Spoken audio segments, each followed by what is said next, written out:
8e siècle, au cœur de l'Afrique du Nord, une révolte a secoué l'un des plus grands empires du monde.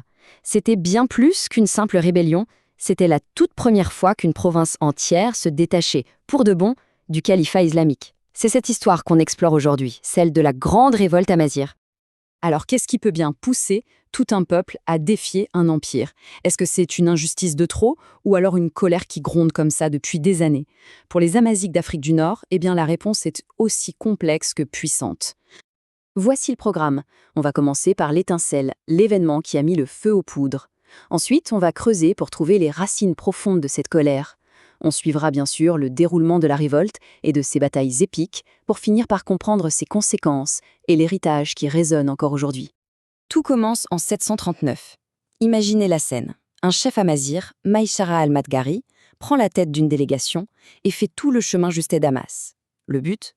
Présenter leur plainte directement au calife omeyyade Hicham.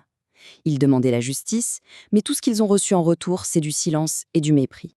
Ces mots, leur force est incroyable. La lettre de Maïchara, ce n'est pas juste une plainte politique, c'est un véritable appel moral. Il dénonce l'hypocrisie totale de ceux qui se prétendent gardiens de l'islam, tout en piétinant ses principes les plus sacrés. Mais attention, ce silence du calife, ce n'était que la goutte d'eau qui a fait déborder le vase. Pour vraiment comprendre l'ampleur de cette révolte, il faut aller voir plus loin, aux racines d'une colère qui couvait depuis des décennies sous la domination arabe. C'est ça qui est fou. Malgré leur conversion à l'islam, malgré leur rôle crucial dans les conquêtes, les Amazighs étaient traités comme des citoyens de seconde classe. On leur imposait des taxes illégales, on les envoyait mourir en première ligne, on les privait de leur juste part du butin. Bref, c'était une politique de domination, pas de fraternité. Et cette citation d'un commandant arabe de l'époque, elle nous montre tout. Elle révèle l'attitude de l'élite dirigeante, un mépris à peine voilé, presque du racisme. Les Amazighs étaient vus comme des outils, utiles, oui, mais inférieurs et surtout indignes de confiance. C'est cette arrogance qui a tout simplement nourri la révolte. Voilà, concrètement ce qui a provoqué l'explosion. Chaque point sur cette liste, c'est une atteinte à la dignité, une violation de la loi et de la justice. De l'humiliation personnelle à l'exploitation économique, les raisons de se révolter étaient là, claires, nombreuses et ressenties très profondément par tout un peuple. Alors, passons à l'action. Face au silence du calife, Maïchara ne rentre pas la queue entre les jambes. Pas du tout. Il retourne à Tanger en 740. Et là, il déclenche l'insurrection.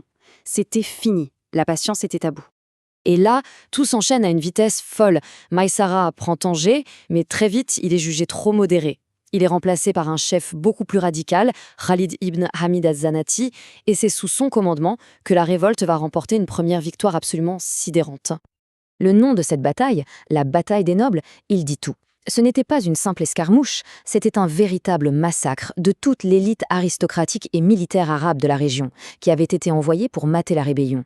Pour Damas, c'est un choc total, un affront impensable, et ça ne pouvait pas rester impuni. À Damas, quand la nouvelle de la défaite des nobles arrive, c'est la fureur.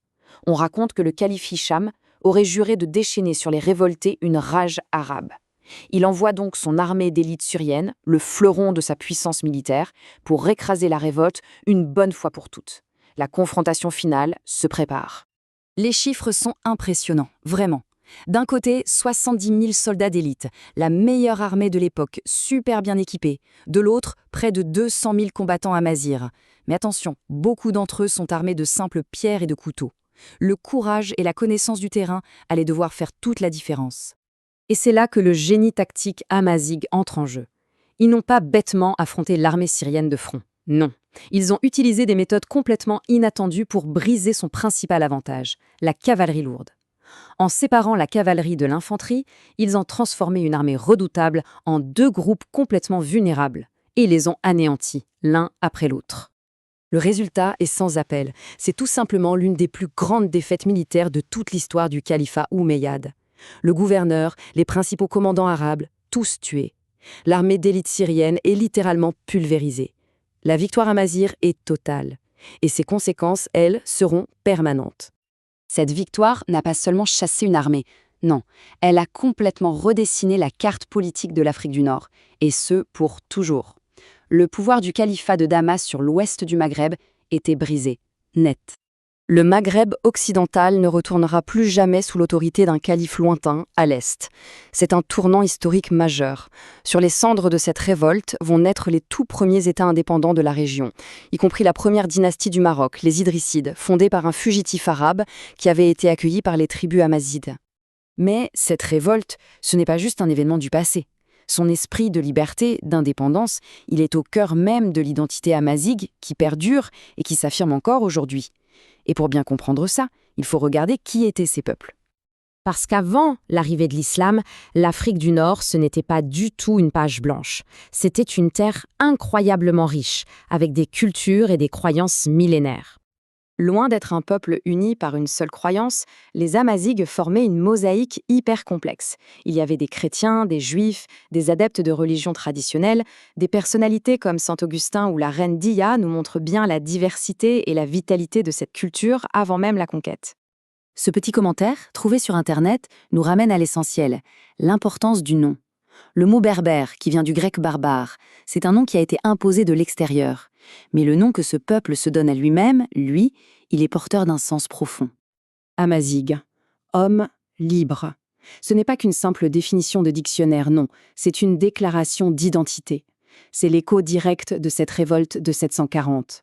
Un combat mené non seulement contre un impôt ou contre l'oppression, mais pour la reconnaissance de leur liberté et de leur égalité. C'est la question que nous laisse cette histoire incroyable. La grande révolte amazighe nous rappelle que la lutte pour la liberté, pour la dignité et pour le droit de se définir soi-même, c'est un combat universel, intemporel et dont l'héritage continue, encore aujourd'hui, de nous inspirer.